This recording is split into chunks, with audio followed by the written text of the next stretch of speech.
नमस्कार विद्यार्थी मित्रांनो, मी आहे तुमची मराठी लेक्चरवाली आणि आजच्या ह्या व्हिडिओमध्ये जे काही आपण मागच्या वेळेस धडा पाहिला होता इयत्ता 7वीचा पूर्णांक संख्यांचा गुणाकार आणि भागाकार ह्या धड्यामधील सराव संच पाहणार आहोत. चला तर मग विद्यार्थी मित्रांनो, जे नियम आपण शिकलो आहोत त्याची खरी परीक्षा घेण्याची वेळ आली आहे.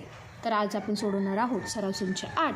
तर वही आणि पेन सोबत घ्या आणि माझ्यासोबत सोडवायला सुरुवात करा. बघा विद्यार्थी मित्रांनो, सराव संच 8मध्ये आपल्याला एकूण 8 प्रश्न विचारलेत आणि ह्यामध्ये आपल्याला करायचं आहे गुणाकार. नियम आपल्याला काय सांगतो बघा, की दोन्हीही संख्या धन असेल किंवा ऋण असेल तर त्या संख्येचा गुणाकार काय येतो बघा रे, धन. आणि एक संख्या धन आणि दुसरी संख्या ऋण असेल तर त्या संख्यांचा गुणाकार नेहमी ऋण संख्या येतो. लक्षात आलं का? चला तर पहिलं उदाहरण काय आहे बघा, -5 गुणिले -7. आता बघा इथे दोन्हीही संख्यांना काय आहे रे, ऋण चिन्ह आहे. आपला नियम काय सांगतो, ऋण गुणिले ऋण काय येतो रे, धन. चला विद्यार्थी मित्रांनो, म्हणजेच काय येणार आहे बघा, 7×5 = 35. जे काही उत्तर येणार आहे त्या उत्तराला काय येणार आहे बघा, धन. लक्षात आलं का? ऋण काय झालं, धन. प्रश्न दुसरा. आता बघा इथे काय आहे बघा विद्यार्थी मित्रांनो, इथे पहिली संख्या आहे ऋण, दुसरी संख्या आहे धन.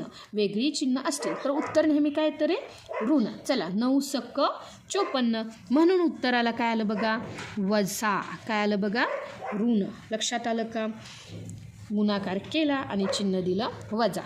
त्यासोबतच प्रश्न तिसरा काय आहे बघा, इथे पहिली संख्या आहे धन, दुसरी संख्या काय आहे बघा, ऋण.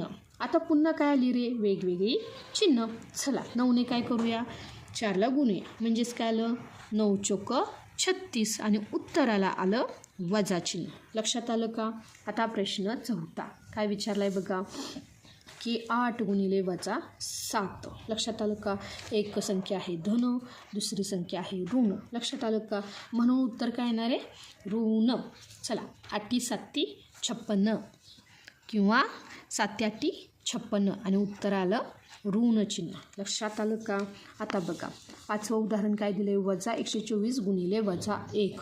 बाप रे बाप, मोठी संख्या आली म्हणून घाबरायचं नाही. नियम तोच आहे की काय आहे बघा, जर पहिली संख्या ऋण दुसरी संख्या ऋण असेल तर उत्तर नेहमी धन येतं. लक्षात आलं का? आणि कोणत्याही संख्येने 1 ला गुणलं की उत्तर तेच येतं. लक्षात आलं का? 124 गुणिले 1 काय येणार आहे, 124. काय येणार आहे बघा, 124. लक्षात आलं का विद्यार्थी मित्रांनो? त्यासोबतच प्रश्न 6 काय आहे बघा, -12 गुणिले -7. आता बघा पुन्हा काय झालं रे, ह्या दोन्ही संख्या ऋण आहेत. ऋण काय होतात रे, धन. म्हणून काय येणार आहे बघा, 12×7 = 84. म्हणजेच उत्तर काय आलं, धन. लक्षात आलं का? त्यासोबतच 7वं उदाहरण काय आहे बघा, की -63 गुणिले -7. तर विद्यार्थी मित्रांनो आता बघा दोन्ही संख्या आहेत ऋण, त्यामुळे उत्तर काय येणार आहे, धन. आता बघा 7ने काय करूया रे, 63ला गुणूया. 7×3 = 21. 1 हातचाला 2. 6×7 = 42. 42 + 2 43 44. म्हणजेच काय आले बघा, 441. लक्षात आलं का विद्यार्थी मित्रांनो? त्यासोबतच जे काही शेवटचं उदाहरण आहे ते काय आहे बघा, -7 गुणिले 15. यामध्ये पहिली संख्या ही काय आहे बघा, ऋण, दुसरी संख्या आहे धन. त्यामुळे उत्तर काय येणार आहे, ऋण.